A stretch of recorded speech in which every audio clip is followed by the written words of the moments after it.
गुरुर्ब्रह्मा गुरुर्विष्णु गुरुर्देवो महेश्वरः गुरुसाक्षात् परं ब्रह्म तस्मै श्री गुरवे नमः।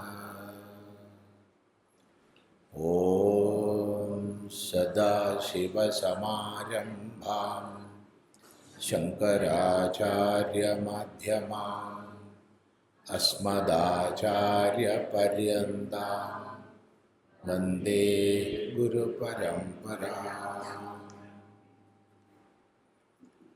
ॐ सहना भवतु सहनौ भुनक्तु सह वीर्यं करवावहै तेजस्विनावधीतमस्तु मा विद्विषावहै।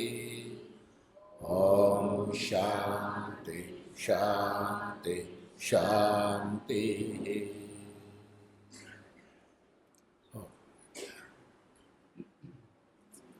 ശ്രീമദ്ഭഗവത്ഗീതയിൽ 6-ാം അധ്യായത്തിൽ 28 ശ്ലോകം വരെയാണ് ശ്രദ്ധിച്ചത്.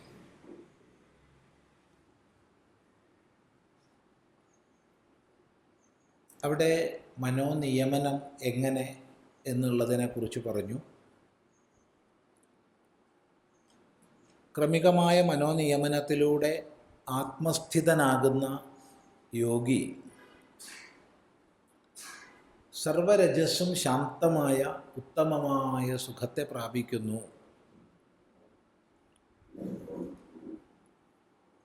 അങ്ങനെ പൂർണ്ണമായി കൽമഷമെല്ലാം ഒഴിഞ്ഞ് അനായാസേന ആത്യന്തികമായ സുഖത്തെ നേടുന്നു എന്ന് പറഞ്ഞു.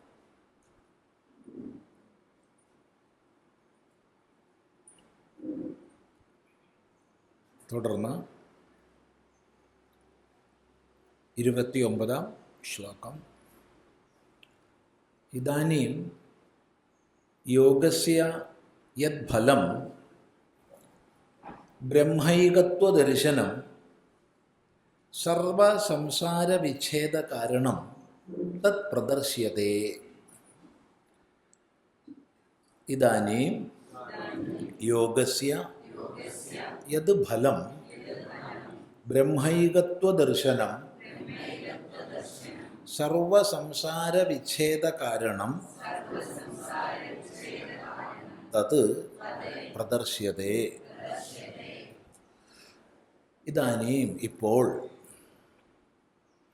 ഇപ്പോൾ എന്ന് പറഞ്ഞാൽ അർത്ഥം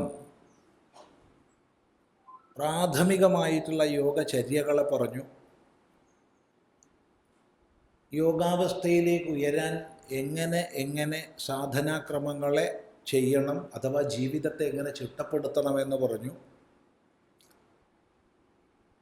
ഒടുവിൽ അങ്ങനെ യോഗസ്ഥിതിയിലേക്ക് ഉയരുമ്പോൾ ആത്യന്തികമായ സുഖത്തെ നേടുന്നു എന്നും പറഞ്ഞു. ഇനി ഇതൊക്കെ പറഞ്ഞ ശേഷം യോഗത്തിൻ്റെ പരമമായ ഫലത്തെ, എന്താ പരമമായ ഫലം? ബ്രഹ്മൈകത്വ ദർശനം, ഏകമായ അദ്വയമായ ബ്രഹ്മത്തെ ദർശിക്കുക എന്നുള്ളതാണ്, സാക്ഷാത്കരിക്കുക എന്നുള്ളതാണ് യോഗത്തിൻ്റെ ഫലം.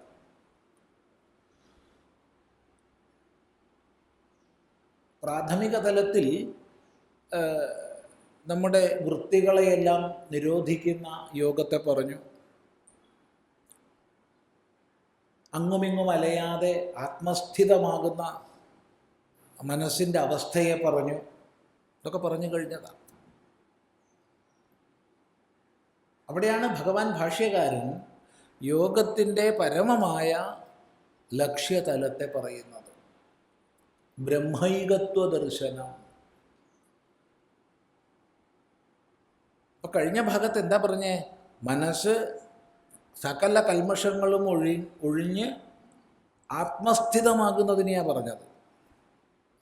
അങ്ങനെ ആത്മസ്ഥിതമാകുന്നതിലൂടെ ബ്രഹ്മസംസ്പർശമാകുന്ന അത്യന്ത സുഖത്തെ നേടുന്നു എന്നാണ് പറഞ്ഞത്. എന്താണ് ആ ബ്രഹ്മസംസ്പർശം? എന്താണ് അതിൻ്റെ ഫലം?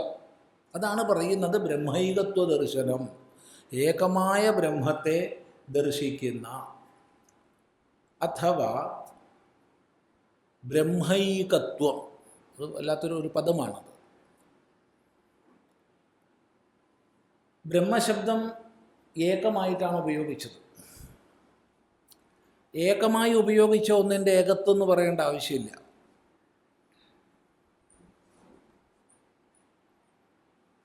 കൃഷ്ണൈകത്വം എന്ന് പറയേണ്ട ആവശ്യമില്ല. കൃഷ്ണൻ കൃഷ്ണനേ ഉള്ളൂ. രാമൈകത്വം എന്ന് പറയണം. എന്തുകൊണ്ട്?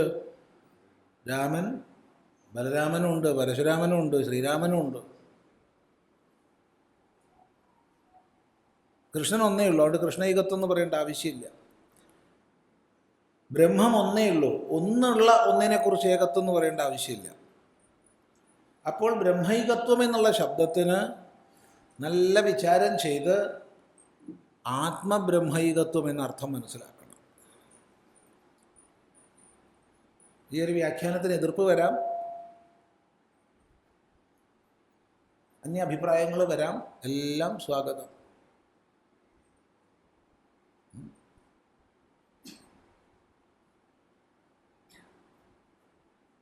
അപ്പം ഇവിടെ അടങ്ങിയ മനസ്സ് ആത്മസ്ഥിതമാകുന്നു, ആത്മസ്ഥിതമായ മനസ്സ് ബ്രഹ്മസംസ്പർശത്തെ നേടുന്നു എന്ന് പറയുമ്പോൾ ആത്മബ്രഹ്മൈക ജ്ഞാനത്തിലേക്ക് ഉയരുന്നു. ഇതാണ് വേദാന്തത്തിൻ്റെ പരമാവധി. ഈ പരമാവധിയിലേക്ക് നമ്മളെ യോഗം നയിക്കുന്നു. സൂക്ഷ്മമായി ചിന്തിക്കുക. ഇപ്പം ബ്രഹ്മൈകത്വജ്ഞാനം, ബ്രഹ്മൈകത്വ ദർശനം, അതെന്തത്? സർവസംസാര വിച്ഛേദ കാരണം. സർവസംസാരത്തെയും വിച്ഛേദിക്കുന്നതിന് കാരണമാണ്.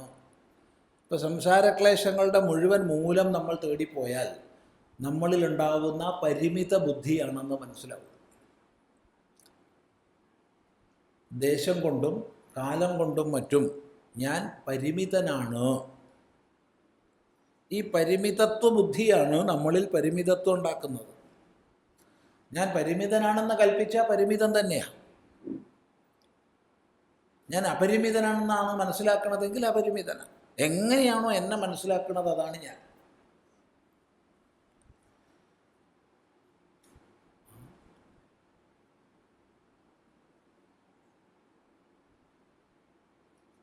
ഗീത തന്നെ യോ യത് ശ്രദ്ധ സ ഏവ സഹ് എന്ന് പറയും. ഒരാളുടെ ശ്രദ്ധ എന്താണോ അതാണ് അയാൾ. അതിനൊന്നിനും കൊള്ളില്ലേ? ഒന്നിനും കൊള്ളില്ല, ഉറപ്പാണ്. എനിക്കെല്ലാം സാധിക്കും, തീർച്ചയായിട്ടും സാധിക്കും.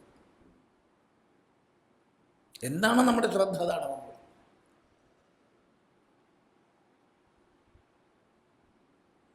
ഇപ്പം തന്നിൽ ദേശ കാല വ്യക്തി പരിമിതികൾ കൽപ്പിക്കുമ്പോൾ ആ പരിമിതത്വങ്ങൾ നമുക്കുള്ളതാകുന്നു. സ്വാഭാവികമായി അതിനനുസരിച്ച് സുഖം, ദുഃഖം, മാന, അപമാനം ഇത്യാദി എല്ലാം വന്നു ചേരുന്നു.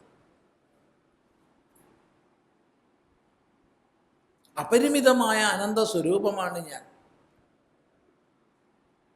ഈ ഒരു ബോധം ആരിലുണ്ടോ അവന് പരിമിതിയില്ല. പരിമിതിയില്ലാത്തവന് ബന്ധനമില്ല. അവനെ ബന്ധിക്കാൻ ആർക്കും സാധ്യമല്ല. ചിന്തിക്കുക. അതാണ് പറയുന്നത് ബ്രഹ്മൈകത്വ ദർശനം സർവസംസാര വിച്ഛേദ കാരണം. ആത്മബ്രഹ്മൈക്യ ജ്ഞാനമാണ് സർവസംസാരത്തെയും ഇല്ലാതാക്കുന്നത്. എന്തുകൊണ്ട്? അവിടെ പരിമിതി മുഴുവൻ പോയി. അപരിമിതമായ ആനന്ദ സ്വരൂപമാണ് ഞാനെന്ന ബോധം അവിടെ ഉറച്ചു. ഇതാണ് മോക്ഷം.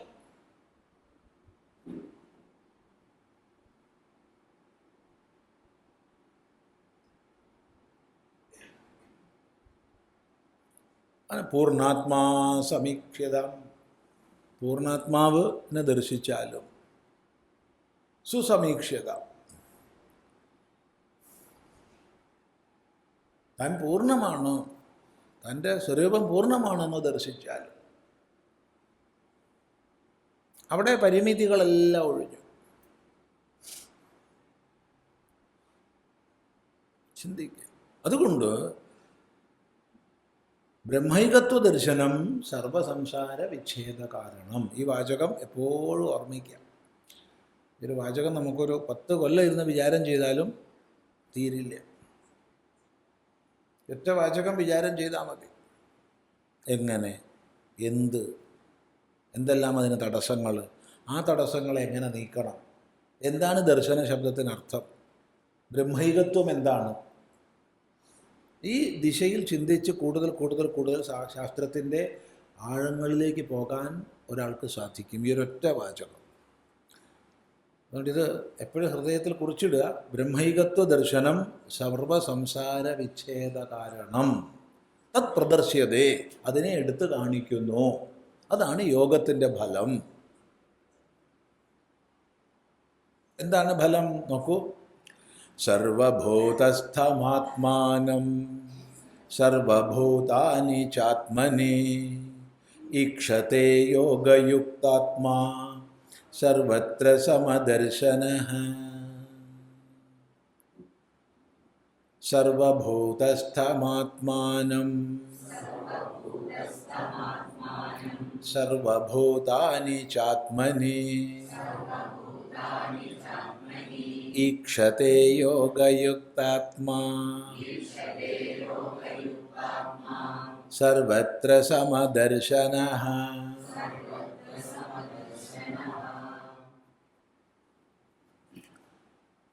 നേരത്തെ പറഞ്ഞു ബ്രഹ്മൈകത്വ ദർശനമാണ് സർവസംസാര വിച്ഛേദ കാരണം.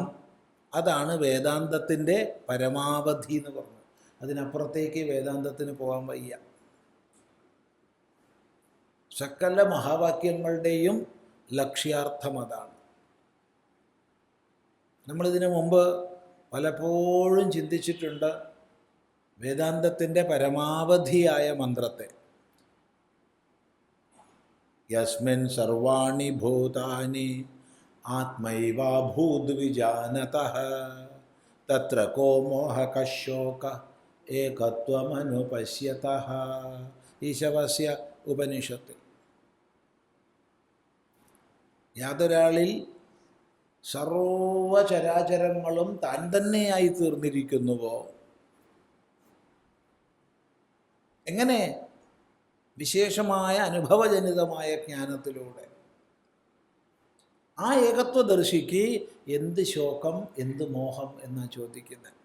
അയാൾക്ക് ശോകവും ഇല്ല, മോഹവും ഇല്ല. ശോകമോഹ നിവൃത്തി എന്ന് പറഞ്ഞാൽ അതാണ് മോക്ഷം.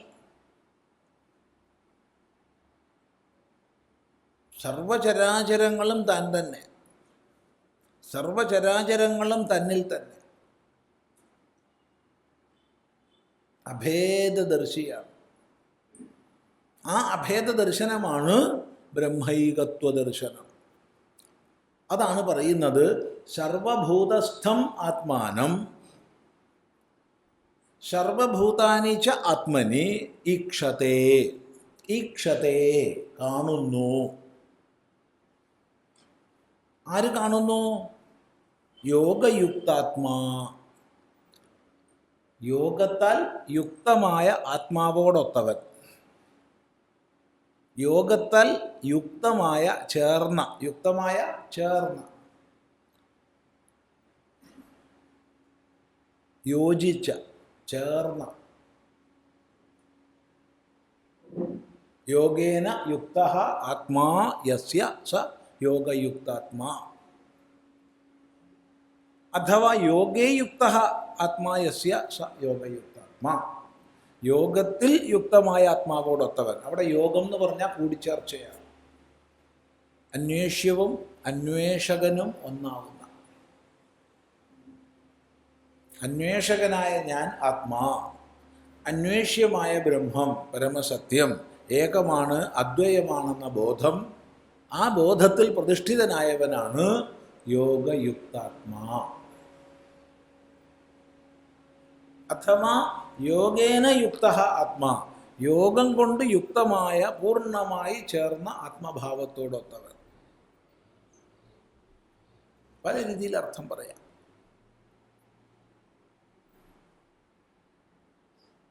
ഇപ്പം യോഗയുക്താത്മാ ഈക്ഷതേ, യോഗയുക്താത്മാവ് കാണുന്നു. എന്ത് കാണുന്നു? സർവഭൂതസ്ഥം ആത്മാനം, ആത്മാനം തന്നെ കാണുന്നു. ആത്മാനം തന്നെ തന്നെ എവിടെ കാണുന്നു? സർവഭൂതസ്ഥം, സർവഭൂതേഷു സ്ഥിതം, സർവഭൂതങ്ങളിലും കുടികൊള്ളുന്നതായി തന്നെ കാണുന്നു.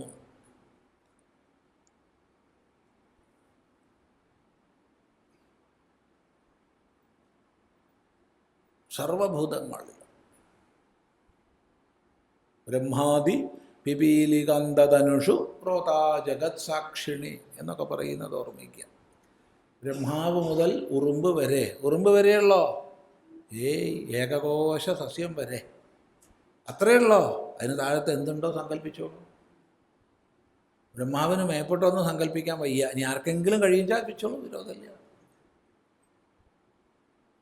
എന്തിനാ ബ്രഹ്മാവ് തുടങ്ങിയത്? അതിന് മുമ്പ് മുകളിൽ വേറെ നീ ആരെയാണോ ബ്രഹ്മാവിന് മുകളിൽ കാണുന്നത് അവനെ വെച്ചോളൂ, ഒരു വിരോധമില്ല.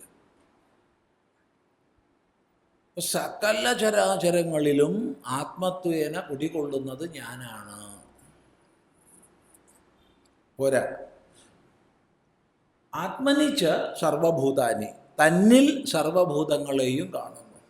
അപ്പൊ സർവഭൂതങ്ങളിലും തന്നെ കാണുന്നു, തന്നിൽ സർവഭൂതങ്ങളെയും കാണുന്നു. അവിടെ ആധാരാധേയ ഭാവം മുഴുവൻ പോയി.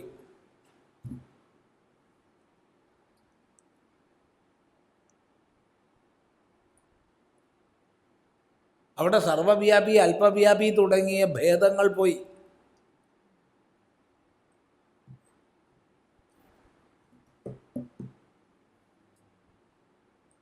ചിന്തിക്കുക. ഇത് വെറുതെ പറഞ്ഞുകൊണ്ട് കാര്യമില്ല, നമുക്ക് പ്രസംഗിക്കാൻ എളുപ്പമായത്. ഇത് അന്ത്യമായിരിക്കുന്ന, ചരമമായിരിക്കുന്ന ദർശനമാണ്. ഇത് പ്രസംഗിക്കേണ്ടുന്ന വിഷയമല്ല.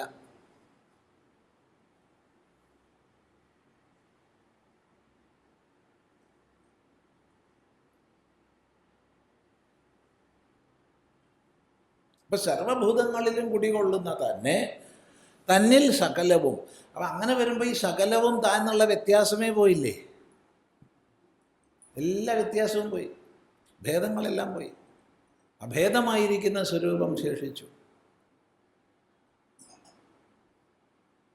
സർവഭൂതസ്ഥമാത്മാനം സർവഭൂതാനി ച ആത്മനി ഈക്ഷതേ, അങ്ങനെ കാണുന്നു. ഇപ്പം സർവഭൂതങ്ങളിലും കുടികൊള്ളുന്ന തന്നെ കാണുന്നു, സർവഭൂതങ്ങളെയും തന്നിലും കാണുന്നു. ഇത് തന്നെയാണ് നേരത്തെ വേദാന്തത്തിൻ്റെ അവസാന വാക്കെന്ന് പറഞ്ഞ് ഈശാവാസ്യ ഉപനിഷൻ മന്ത്രം പറഞ്ഞത്. സർവാണി ഭൂതാനി ആത്മാ ഏവ അഭൂത്, എല്ലാ ഭൂതങ്ങളും താൻ തന്നെ ആയിരിക്കുന്നു. ആകുന്നല്ല, അങ്ങനെ കാണുന്നു എന്നല്ല, അവിടെ ഭേദമൊഴിഞ്ഞിരിക്കുന്നു.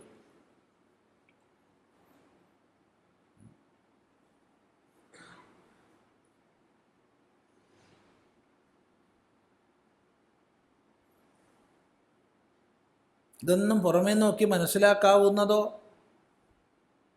ഈ പുസ്തകം പഠിച്ചിട്ട് അളവുകോലുണ്ടാക്കി മഹാപുരുഷന്മാരെ അളക്കാവുന്നതോ ഒന്നുമല്ല. പ്രത്യേകം ശ്രദ്ധിക്കണം.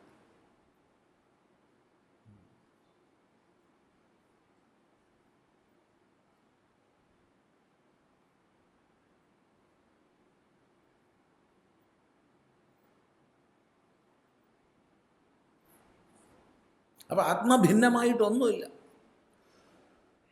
ഒരു ഘട്ടത്തിൽ ആത്മവത് സർവഭൂതാനി എന്ന് പറയും, തന്നെപ്പോലെ എല്ലാ ഭൂതങ്ങളെയും. അതൊന്നും അല്ല ഇത്, അതിനേക്കാളൊക്കെ ഉയർന്നതാണ്. താൻ തന്നെ എല്ലാ ഭൂതങ്ങളും, തന്നെ പോലെ അവിടെ ഇല്ല, പത്തില്ല, പത്ത് പോയി.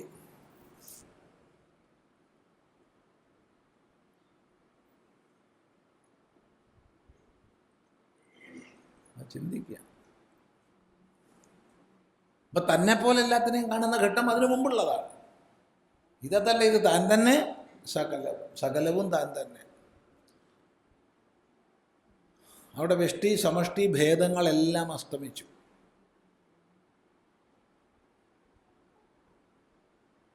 നോക്കൂ, സർവഭൂതസ്ഥമാത്മാനം സർവഭൂതാനി ചാത്മനി ഈക്ഷത്തെ. അപ്പം അവിടെ ഒരു സംശയം വരാം, ഇത് അസാമാന്യമായ ദർശനമാണല്ലോ. അതെ, ഇത് സാമാന്യമല്ല, ഇത് വിശേഷമായ വിചാരസാധനയുടെ അല്ലെങ്കിൽ യോഗസാധനയുടെ പരമാവധി എന്ന് പറയാവുന്ന ഒരു യോഗി പ്രത്യക്ഷമായ അല്ലെങ്കിൽ വിജ്ഞാനദശ എന്നൊക്കെ പറയാവുന്നതാണ്. അപ്പം ഇത് ഗീത പഠിക്കുന്ന ഒരാളെ സംബന്ധിച്ച് അപ്രാപ്തമാണ്. അപ്രാപ്യമാണെന്ന് പറഞ്ഞിട്ടില്ല, അപ്രാപ്തമാണ്. അപ്രാപ്യമാണെങ്കിൽ പിന്നെ ശാസ്ത്രം പഠിക്കേണ്ട ആവശ്യമില്ലല്ലോ, അല്ലേ? പലപ്പോഴും നമ്മൾ തെറ്റിക്കുന്ന ഒരു പ്രയോഗമായത് ലഭ്യം ലബ്ധം എന്നുള്ളത്. ഇപ്പോൾ വന്നു ചേർന്നിട്ടുള്ളതാണെങ്കിൽ ലഭ്യമല്ല, അത് ലബ്ധമാണ്. ലഭ്യം ഇനി വരാനിരിക്കുന്നതാണ്, ലഭിക്കാനിരിക്കുന്നതാണ്. പലപ്പോഴും നമ്മൾ തെറ്റിക്കുന്ന ഒരു ശബ്ദമാണ്. അതിരിക്കട്ടെ, വ്യാകരണത്തിലേക്ക് പോകുന്നില്ല. അപ്പോൾ ഇത് അപ്രാപ്തമാണ്. അഥവാ പ്രാപ്തമായിരുന്നെങ്കിൽ അവൻ തത്വാനുസന്ധാനമോ സാധനാമാർഗമോ തുടരില്ല. അപ്പം എന്നിരിക്കെ ഈ അപ്രാപ്തമായതിനെക്കുറിച്ച് വിദ്യാർത്ഥിയോട് പറഞ്ഞിട്ട് പ്രയോജനമുണ്ടോ ചോദ്യം. മറുപടി, നമ്മൾ ഇതിനകം പലപ്പോഴും ചിന്തിച്ചിട്ടുണ്ട് ഗീതയുടെ ഉപദേശക്രമത്തെ. അത്യുന്നതമായ ലക്ഷ്യത്തെ ചൂണ്ടിക്കാണിച്ച് അത് ഇപ്പോൾ അപ്രാപ്തമാണെങ്കിൽ പോലും അതിനെ ചൂണ്ടിക്കാണിച്ച് സാധകനെ അതിലേക്ക് നയിക്കുന്ന ഉപദേശക്രമമാണ് ശ്രീമദ് ഭഗവത്ഗീതയുടേത്. ഇതാണ് പരമം എന്ന് ചൂണ്ടിക്കാണിക്കുകയാണ്. ആ ചൂണ്ടിക്കാണിക്കുന്നിടത്ത് സംശയത്തിൻ്റെ കണികയില്ല. എന്തുകൊണ്ടില്ല? അത് സ്വാനുഭൂതി ജനിതമായ അറിവായതുകൊണ്ട്.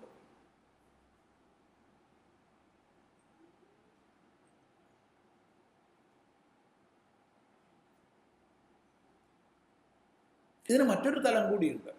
ആ തലം ആത്യന്തികമായ ലക്ഷ്യം ഇന്നതാണെന്ന് ഗുരുനാഥൻ നമുക്ക് പറഞ്ഞു തന്നു കഴിഞ്ഞാൽ ഒരിക്കലും നമ്മൾ വഴിയിലെവിടെയും തങ്ങുകയോ വഴിയിൽ ലഭിക്കുന്ന ചമൽക്കാരങ്ങളെ ലക്ഷ്യമാണെന്ന് തെറ്റിദ്ധരിക്കുകയോ ഒന്നുമില്ല. താനതിനെ പ്രാപിച്ചില്ലെങ്കിൽ പോലും ഇന്നതാണ് സമുന്നതമായ ലക്ഷ്യമെന്ന അവിചലമായ ബോധം അവിടെ ഉണ്ടാവും.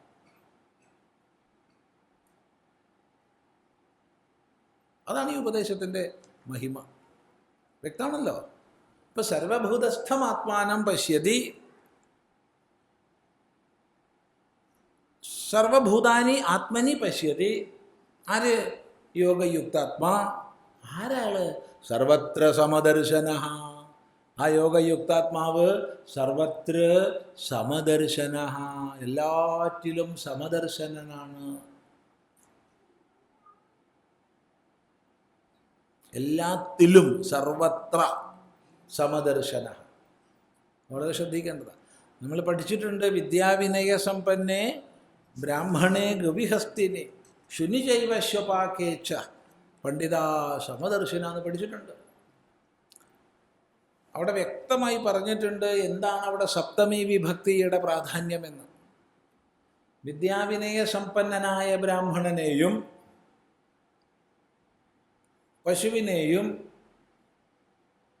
ആനയെയും പട്ടിയെയും ആ പട്ടിയെ പാചകം ചെയ്യുന്നവനെയും ഒരുപോലെ കാണുന്നു എന്ന് പറഞ്ഞിട്ടില്ല. അങ്ങനെ പറഞ്ഞാൽ അത് വലിയ കുഴപ്പമാണ്.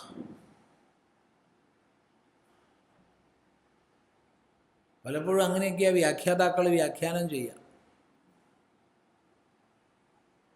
അങ്ങനെ പറഞ്ഞിട്ടില്ല. പറഞ്ഞാൽ ഭഗവാൻ പറഞ്ഞാലും നമ്മൾ സ്വീകരിക്കില്ല. അതിനാണ് അവിടെ സപ്തമി ഉപയോഗിച്ചത്. വിദ്യാവിനയ സമ്പന്നനായ ബ്രാഹ്മണനിലും പശുവിലും ആനയിലും പട്ടിയിലും പട്ടിയെ പാചകം ചെയ്ത് കഴിക്കുന്നവനിലും സമദർശിയാണ്. അവിടെ ആ സപ്തമി വളരെ പ്രധാനമാണ്. അപ്പം ലോകത്തിലുള്ള എല്ലാ വൈവിധ്യങ്ങളെയും വിജ്ഞാനിയും അറിയുന്നു, നോക്കിക്കാണുന്നു.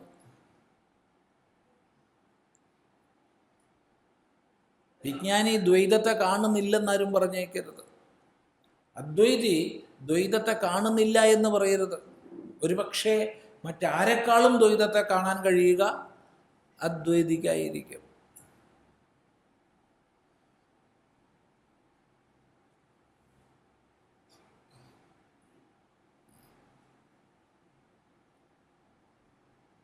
മറ്റാരെക്കാളും.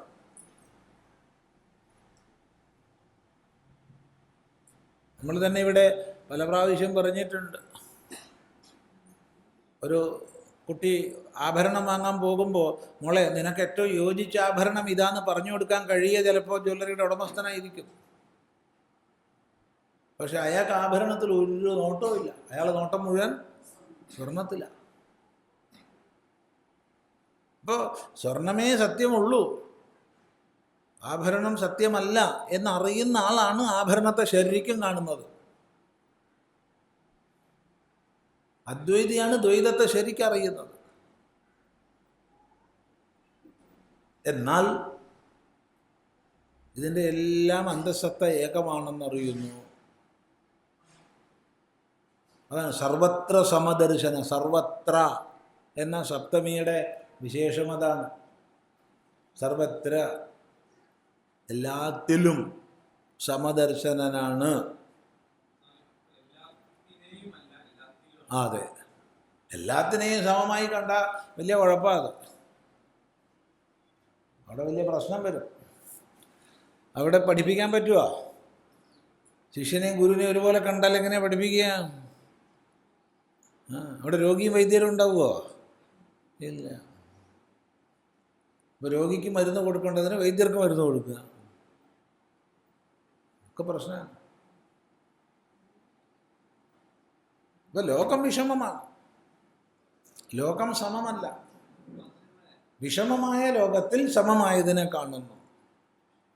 സമം പശ്യൻ ഹി സർവത്ര സമവസ്ഥിതമീശ്വരം എന്നൊക്കെ മറ്റൊരു സ്ഥലത്ത് പറയാൻ പോകുന്നുണ്ട്.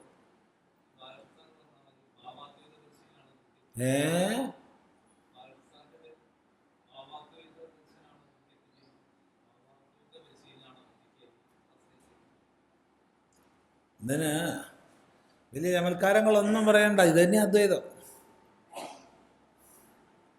ഇത് തന്നെ സർവത്ര എന്നുള്ളത് എല്ലാത്തിലും എന്നാണ്. എല്ലാത്തിലും സമദർശനനാണ്. അവിടെ മറ്റു ചമൽക്കാരങ്ങളൊന്നും ആവശ്യമില്ല. അപ്പോൾ വൈവിധ്യങ്ങളെല്ലാം നോക്കി കാണാൻ കഴിയുന്നു. ആ വൈവിധ്യങ്ങളിലെല്ലാം അന്തർഭവിച്ചിരിക്കുന്ന ഏകത്വത്തെ അറിയുന്നു. അതേ അറിയുന്നുള്ളൂ. കുറച്ച്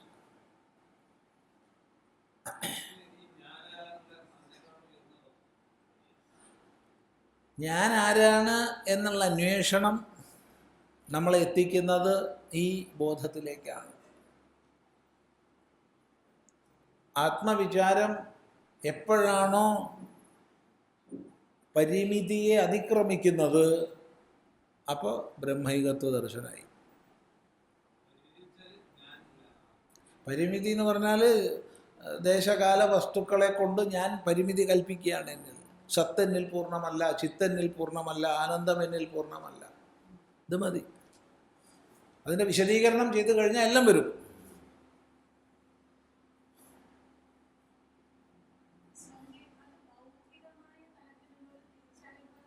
ആ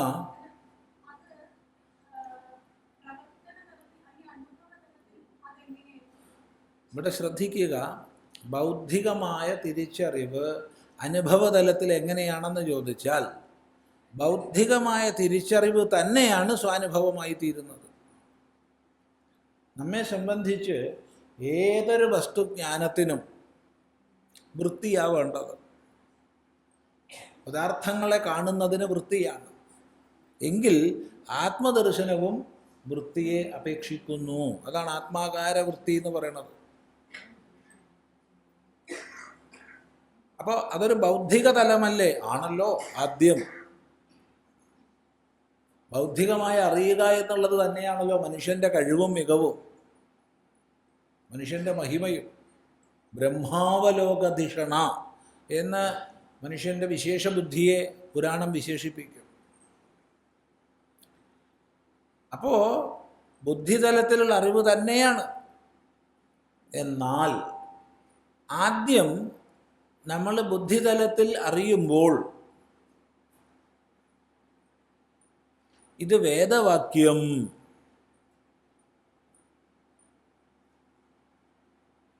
രണ്ട് വേദവാക്യം എനിക്ക് ഉപദേശിച്ച ഗുരുവിൻ്റെ വാക്യം,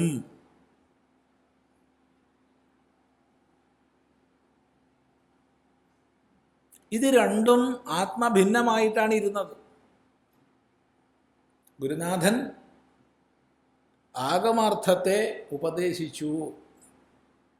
അങ്ങനെ ഗുരുനാഥൻ ഉപദേശിച്ച ആഗമാർത്ഥത്തെ ഞാൻ മനസ്സിലാക്കി എന്നുള്ള അവസ്ഥയാണ്. കുറച്ചുകൂടി സൂക്ഷ്മമായി മനന പ്രക്രിയ മുന്നോട്ട് പോയി നിധിധ്യാസത്തിലേക്ക് പ്രവേശിക്കുന്ന സമയത്ത് ആഗമ ആചാര്യഭേദം പോകും. ആദ്യം ആഗമ ആചാര്യഭേദമുണ്ടായിരുന്നു, അപ്പം അത് പോയി.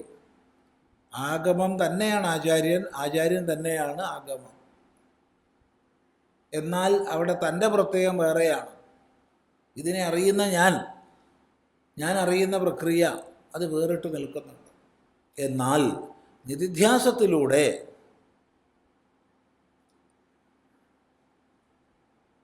സൂക്ഷ്മമായി വസ്തുതത്വം ഏകമെന്ന് സാക്ഷാത്കരിക്കുമ്പോൾ ഈ ആത്മപ്രത്യയവും ആഗമവും ആചാര്യവാക്യവും ഒന്നായി തീർന്നു.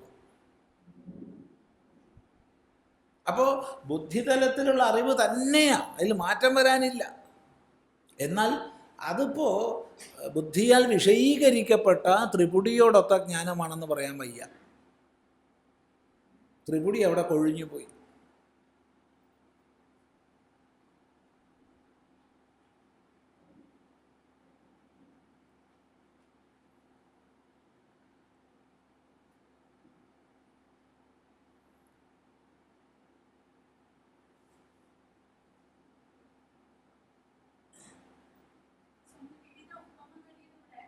ദൃഷ്ടാന്തങ്ങൾ ഒരിക്കലും പൂർണ്ണമല്ല, ഒരിക്കലും ദൃഷ്ടാന്തം പൂർണ്ണമല്ല, ഒരിക്കലും.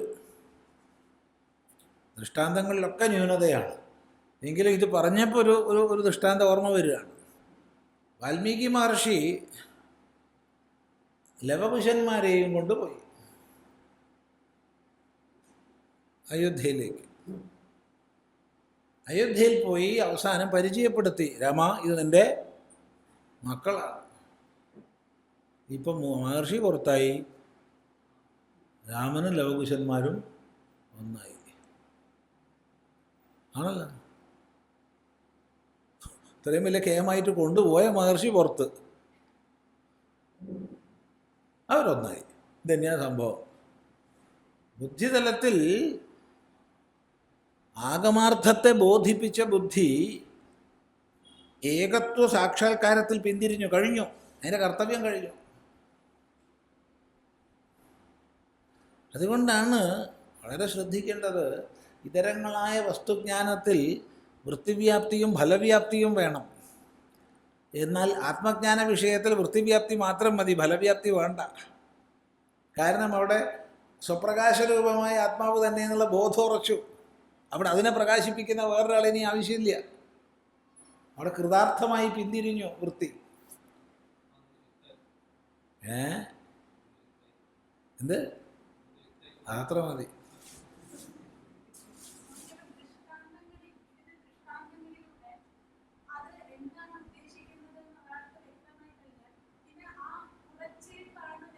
അതെ, അത്രയേ ഉള്ളൂ. അതുതന്നെ അനുഭവം. അതിൽ അപ്പുറം പിന്നെ അത് ചിന്തിക്കില്ല. ഇപ്പം നമ്മൾ ചിന്തിക്കുന്നത് ഇപ്പുറത്തിരിക്കണോണ്ടാണ്. ആ ചിന്ത തീരില്ല.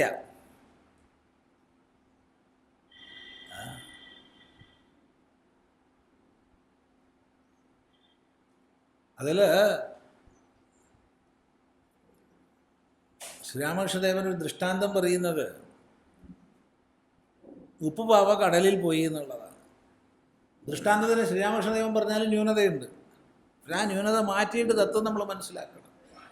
അവിടെ ഏകീഭവിച്ചു. ഇനി ചിന്തിക്കാൻ വേറൊന്നില്ല. ഇതിപ്പോൾ ഇപ്പുറത്ത് പാവിയായി ഇരിക്കണോണ്ടാണ് ചിന്തിക്കുന്നത്. അവിടെ മുങ്ങിയാൽ ഞാൻ പൂർണ്ണമാവോ, അല്ല അത് വേറെയാണോ, ഇത് വേറെയാണോ, അല്ല ഏകമാണോ, അതൊക്കെ ഇപ്പുറത്ത് ഇരിക്കണോണ്ടുള്ളതാണ്.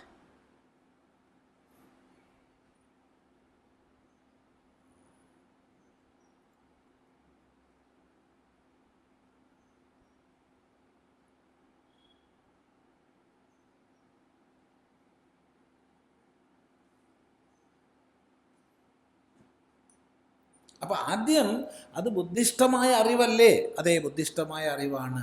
എന്നാൽ ബുദ്ധിഷ്ടമായ അറിവ് തന്നെ ത്രിപുടിരഹിതമായ അവസ്ഥയിലേക്ക് സ്വയം ആകുന്നു.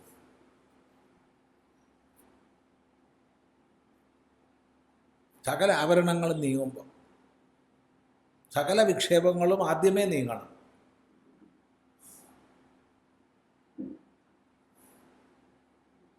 ചിന്തിക്കുക. അപ്പോൾ സർവത്ര സമദർശന യോഗയുക്താത്മാ. അപ്പോൾ യോഗയുക്താത്മാവിൻ്റെ ലക്ഷണം എന്താ? യോഗയുക്താത്മാ സർവത്ര സമദർശന. അയാൾ ഈക്ഷതേ, കാണുന്നു. എന്തിനെ കാണുന്നു? സർവഭൂതസ്ഥം ആത്മാനം ഈക്ഷതേ. സർവഭൂതാനി ആത്മനി ഈക്ഷതേ. മതി.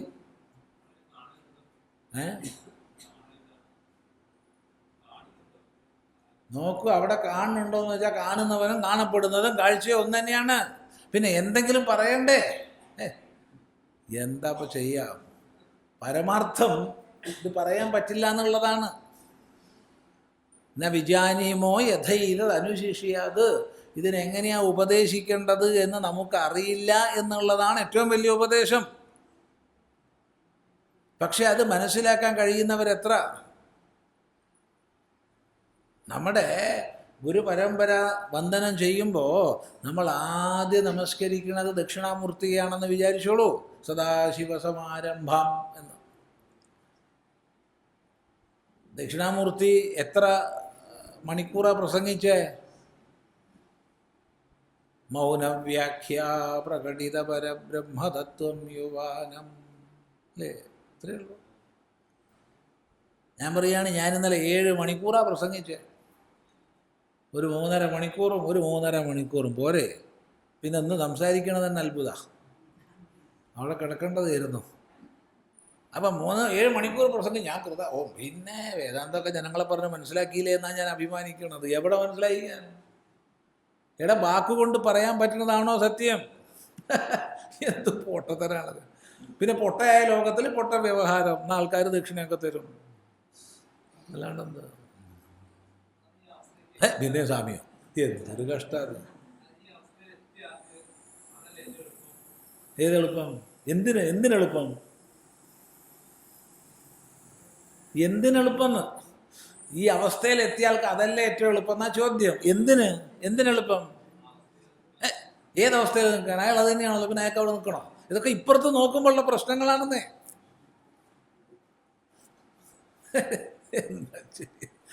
ഇവിടെ നമുക്ക് നോക്കുമ്പോൾ അയാൾക്ക് അവിടെ നിൽക്കണം എന്ന് നമുക്ക് തോന്നുക. എവിടെ നിൽക്കാൻ? അയാളാണ്. അയാൾക്ക് വേറെ എവിടെയെങ്കിലും പോയി നിൽക്കണോ? എന്തിനെളുപ്പം? എന്തൊരു കഷ്ടം. എന്തിനെളുപ്പം?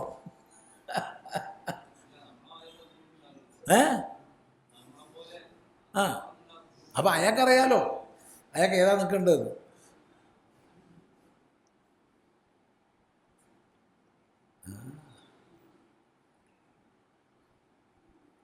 ഇത് വിഷയം. ചില ആൾക്കാർ വീട്ടിലേക്ക് ഭക്ഷണം കഴിക്കാൻ വിളിക്കും. ആരെ? ചിദാനന്ദപുരസ്വാമിയെ. സന്തോഷം. ഒരാൾ വീട്ടിലേക്ക് ഭക്ഷണം കഴിക്കാൻ വിളിച്ചാൽ വളരെ സന്തോഷമാണ്. കാരണം എന്തെങ്കിലുമൊക്കെ തരുമല്ലോ. പിന്നെ പ്രത്യേകം വിളിക്കാവുമ്പോൾ എന്തെങ്കിലും സ്പെഷ്യലൊക്കെ ഉണ്ടാക്കും, ഉറപ്പാണ്. അപ്പോൾ ഒരു സന്തോഷം. എന്നിട്ട് അവർ ചെയ്യുന്ന പരിപാടി എനിക്ക് തീരെ ഇഷ്ടമല്ല. അതിന് വേറെ ഉള്ളവരോട് വിളിച്ച് ചോദിക്കും, എന്താ സ്വാമിക്ക് ഉണ്ടാക്കി കൊടുക്കണ്ടേ? അവർക്ക് ഇഷ്ടമുള്ളതൊക്കെ പറയും. അവർ എന്നെ വിളിച്ചു കഴിഞ്ഞാൽ എന്നോട് ചോദിച്ചൂടെ സ്വാമി എന്താ വേണ്ടതെന്ന്? വേണ്ടേ? സ്വാമിക്ക് എന്താ വേണ്ടത് എന്ന് എന്നോട് ചോദിച്ചാൽ പോരെ? ഓരോരുത്തർ വിചാരിക്കണം എന്നെ കൊണ്ടാണോ എന്നാ. ആരെ കൊണ്ടുമല്ല, വസ്തുത പറയുകയാണ്. ഇല്ലേ? സ്വാമിക്ക് എന്താ ഉണ്ടാക്കി കൊടുക്കട്ടെ. അപ്പോൾ അയാളുടെ മനസ്സിൽ എന്തൊക്കെയാണോ നല്ലത് അതൊക്കെ പറഞ്ഞു കൊടുക്കും. ഇത് ഞാനുമായിട്ടൊരു ബന്ധം ഉണ്ടാവില്ല. അപ്പോൾ എന്നെ വിളിക്കാമെങ്കിൽ എന്നോട് നേരിട്ട് ചോദിച്ചൂടെ നിങ്ങൾക്ക് എന്താ വേണ്ടതെന്ന്? അപ്പം ഞാൻ പറഞ്ഞു കൊടുക്കും എനിക്ക് ഇന്നതൊക്കെയാണ് നല്ലത് എന്ന് പറഞ്ഞു കൊടുക്കും. ഇതാ പ്രശ്നം. അയാൾക്ക് അവിടെ അയാളായിട്ടിരുന്നൂടെ, അയാൾക്ക് വേറൊന്നായിട്ടിരിക്കണോ, അയാൾക്ക് അതല്ലേ എളുപ്പം എന്നൊക്കെ നമുക്ക് തോന്നുന്നത് നമ്മൾ വേറെ നിന്ന് ചിന്തിക്കുമ്പോഴാണ്. അയാൾക്ക് എന്താവാനാണ്? നിങ്ങളൊന്ന് ധ്യാനിച്ചിരുന്നൂടെ, നിങ്ങൾക്ക് ആത്മാകാരത്തിൽ എന്ത് ധ്യാനിക്കാൻ?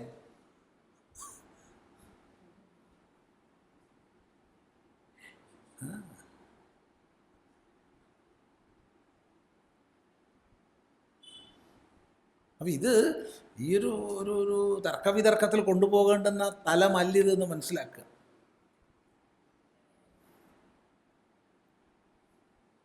അവിടെ മൗനമായി. മൗനവ്യാഖ്യ പ്രകടിത പരബ്രഹ്മതത്വം യുവാനം ലീ വർഷിഷ്ടാന്തേവ സദൃശിഗണൈരാവൃതം ബ്രഹ്മനിഷ്ഠൈ. മൗനമാണ്. പക്ഷെ മൗനം മനസ്സിലാവാത്തവരോട് എനിക്ക് പറയണം. അപ്പം ഈക്ഷതയെന്ന് പറയണം. അല്ലാണ്ട് ഈക്ഷതയെന്ന് പറഞ്ഞല്ലാണ്ട് ഇപ്പം എന്താ ചെയ്യാം? കാണുന്നു. എന്ത് കാണുന്നു?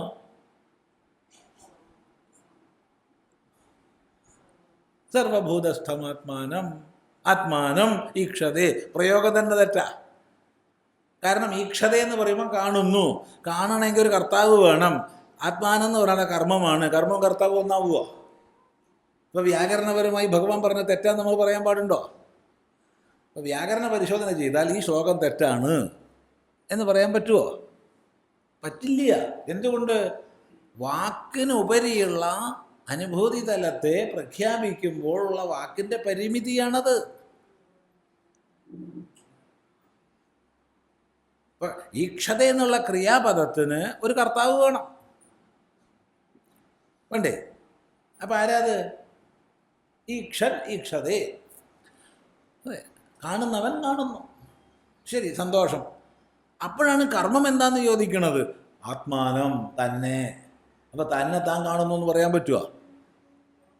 അവിടെ കർത്താവും കർമ്മം ഒന്നായില്ലേ? കർത്താവും കർമ്മം ഒന്നായിട്ടുണ്ടാവുമോ ക്രിയ? ഉണ്ടാവില്ല. അപ്പം വ്യാകരണപരമായി ഇത് തെറ്റാണ് എന്ന് നമ്മൾ ഇതിനെ 0 മാർക്കിടാൻ പറ്റില്ല. അവിടെയാണ് ന വിജാനീമോ യഥൈതനുശിഷ്യാത്. ഇതിനെങ്ങനെയാണ് ഉപദേശിക്കേണ്ടതെന്ന് നമുക്ക് അറിയില്ല. ആരാ പറയുന്നേ? അറിവിൻ്റെ മൂർത്തിയാ പറയുന്നത്.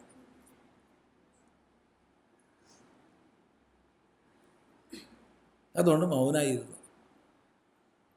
ആ മൗനം അറിഞ്ഞവർ കൃതാർത്ഥരായി. മൗനം അറിയാത്തവരോ എന്താ വിചാരിക്കുകയാണ്?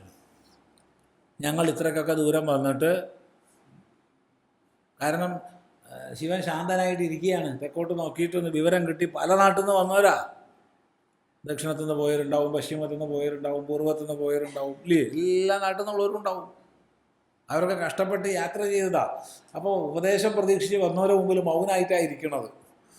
അപ്പം മൗന ഭാഷ അറിയാത്തവർക്ക് ദേഷ്യം പിടിക്കില്ലേ? ഇല്ല.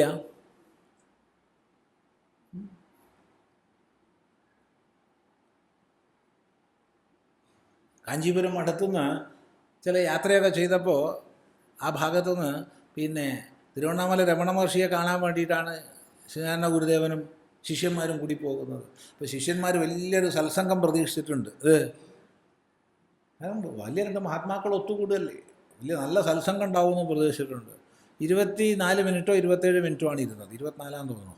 24 27 മിനിറ്റാണ് അവിടെ ഇരുന്നത്. അങ്ങോട്ടും മിണ്ടിയിട്ടില്ല, ഇങ്ങോട്ടും മിണ്ടിയിട്ടില്ല. എവിടുന്ന് വന്നു, എന്താണ് പരിപാടി, ഒന്നുമില്ല. എന്നാ എന്തെങ്കിലും ഒന്ന് ചോദിക്കണ്ടേ? വെള്ളം കുടിച്ചോ, ഭക്ഷണം കഴിച്ചോ? ഒരു ചോദ്യവും ഇല്ല, ഉത്തരവും ഇല്ല.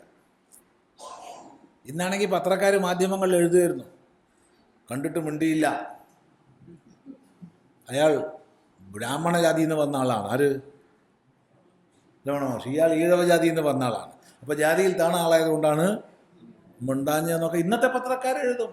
അവർ രണ്ടും ഏകന്മാരാ, ഏകന്മാർ. ചിന്തിക്കുക.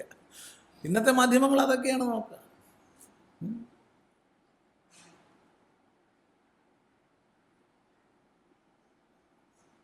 അത് കഴിഞ്ഞു. ഗുരുദേവൻ രമണ മഹർഷിയെക്കുറിച്ച് അഭിപ്രായം പറഞ്ഞു, രാജവെമ്പാലയാണ്. അത് ഇന്നത്തെ പത്രക്കാർക്ക് കിട്ടിയാൽ എന്താവും? ഇന്നത്തെ മാധ്യമങ്ങൾക്ക് അത് കിട്ടിയാൽ എന്താവും? റിപ്പോർട്ടിംഗ് ഒന്ന് ആലോചിച്ച് നോക്കുക, എന്തൊക്കെയായിരിക്കും എഴുതിയിട്ടുണ്ടാക്കുക. ഇത്ര വലിയ വിരോധമുണ്ടായി. ആ വിരോധത്തിൻ്റെ ഫലമാണ് രാജവെമ്പാല എന്ന് പറഞ്ഞെന്നൊക്കെ ഇന്നത്തെ മാധ്യമക്കാർ. അർത്ഥം മനസ്സിലാക്കണ്ടേ? മൗനത്തിൻ്റെ അർത്ഥം.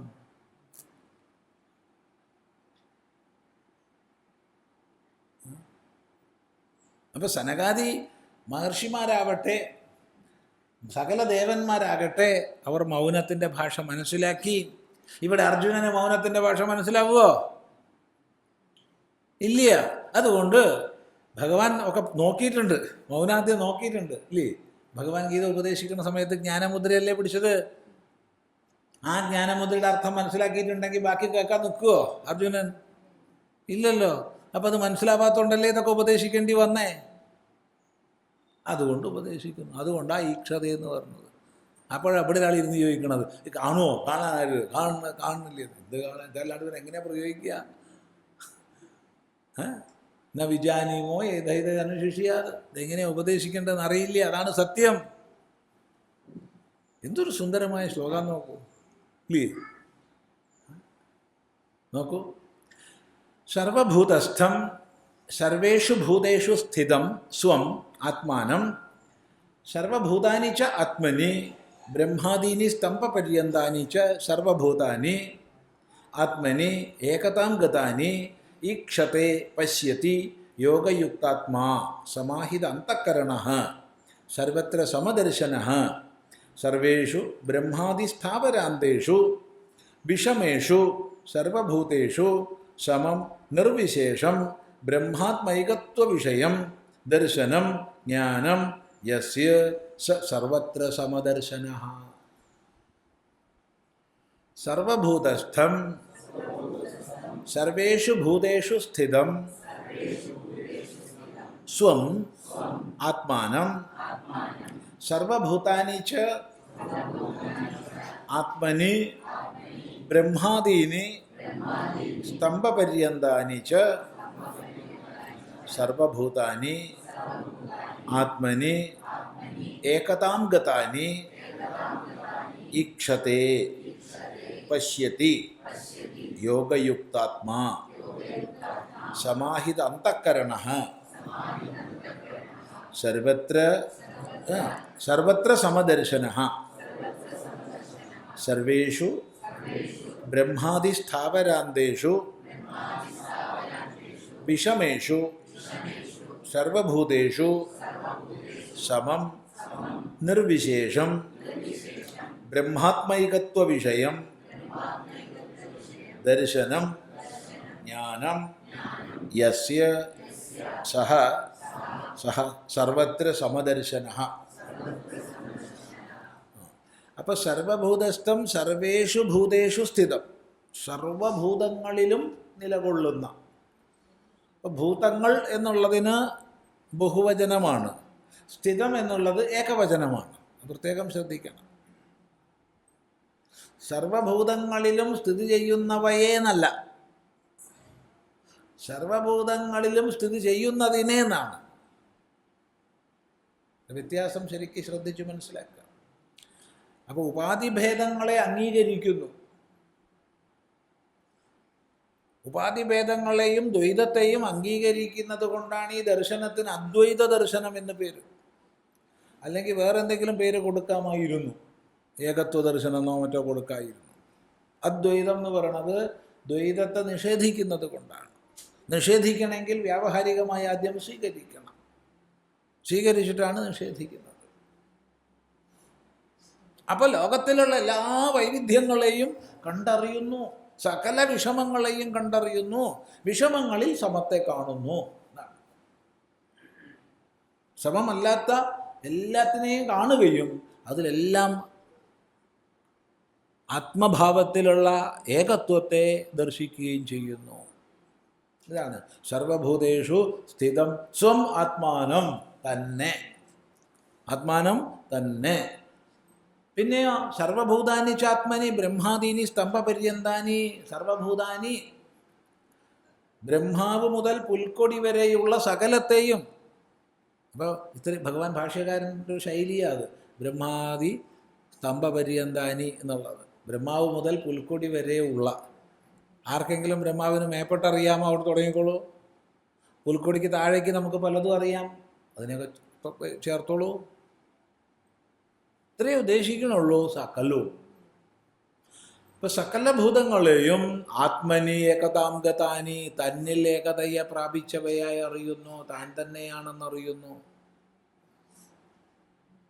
ആത്മഭിന്നമായിട്ടൊന്നില്ല.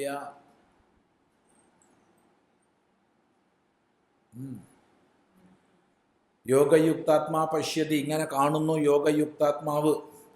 യോഗയുക്താത്മാവ് എന്നുള്ളതിന് നേരത്തെ അർത്ഥം പറഞ്ഞു. യോഗേന യുക്ത ആത്മാ അഥവാ യോഗേ യുക്ത ആത്മാ എന്ന് രണ്ടർത്ഥം പറഞ്ഞു. രണ്ടും ഓർമ്മിച്ചോളൂ. ഭാഷ്യകാരൻ ഒന്നും പറയുന്നില്ല, സമാഹിത അന്ധക്കരണ എന്നേ പറയുന്നുള്ളൂ. അന്ധക്കരണത്തെ തീർത്തും സമാഹിതമാക്കിയവൻ, പലതിലേക്ക് ഛിന്ന ഭിന്നമായി പോകാതെ സമാഹിതമായ സമാധിസ്ഥിതമായ വൃത്തി നിരോധത്തെ പ്രാപിച്ച അന്ധക്കരണത്തോട് കൂടിയവൻ സമാഹിത അന്ധക്കരണ. സർവത്ര സമദർശന, സർവേഷു ഭൂതേഷു ബ്രഹ്മാദി സ്ഥാവരാന്തേഷു, ബ്രഹ്മാവ് മുതൽ സ്ഥാവരം വരെയുള്ള, സ്ഥാവരം ചാൽ ഇളകാതെ നിൽക്കുന്ന എല്ലാം, ഒരു കല്ല് വരെ, ഒരു മണ്ടരി വരെ എല്ലാം സ്ഥാവരങ്ങളാണ്. ഇപ്പം ബ്രഹ്മാവ് മുതൽ മണ്ടരി വരെയുള്ള സകലത്തിലും അതൊക്കെ വിഷമേഷു, വിഷമങ്ങളാണ്. ഇപ്പം നമ്മൾ ഇത്ര പേരിയ്ക്കുകയാണെങ്കിൽ എല്ലാം വിഷമന്മാരാ. സമന്മാർ ഒരാളെ പോലെ വേറൊരാളുണ്ടോ? ഇല്ല. ഒരാളെ പോലെ വേറെ ഒക്കെ വിഷമമാണ്, വേറെ വേറെ വേറെയാ, സമമല്ല. അങ്ങനെ വിഷമമായിരിക്കുന്നതിൽ സമത്തെ കാണുന്നു.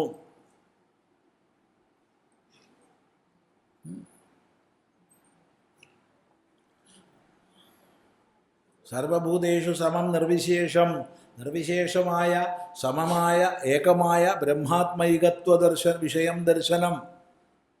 ബ്രഹ്മവും ആത്മാവും ഒന്നു തന്നെയാണ് എന്ന ദർശനം. അത് നേരത്തെ വ്യക്തമായി പറഞ്ഞു.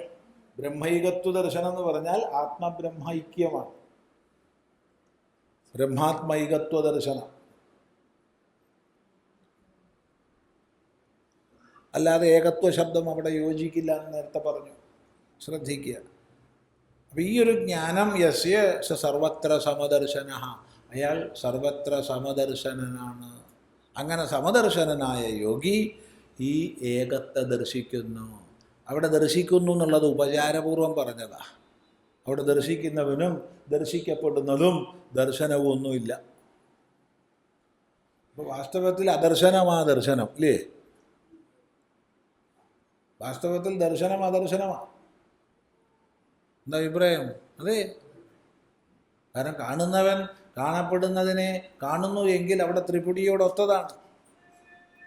ത്രിപുടിയുക്തമായതല്ല ഇവിടെ പറയണത്.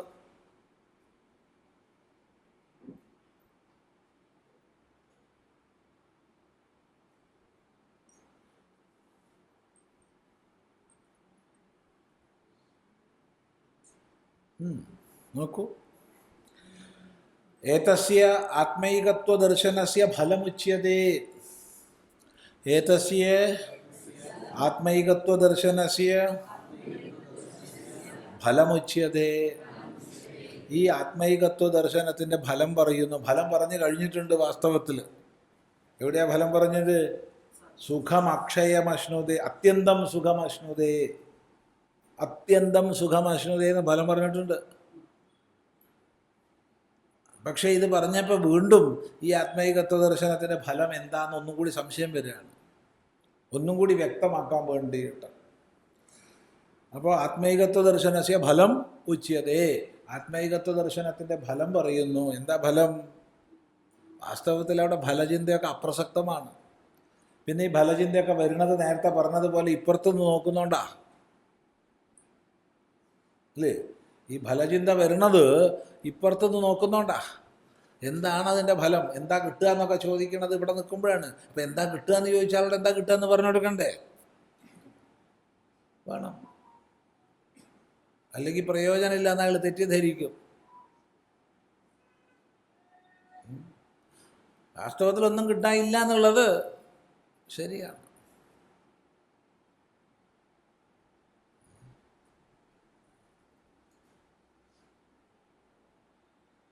അല്ല, അതാദ്യം പറഞ്ഞാൽ ശരിയാവില്ല. അപ്പോൾ അതുകൊണ്ട് ഫലം ചോദിക്കുകയാണ്. എന്താ ഫലം പറയാം?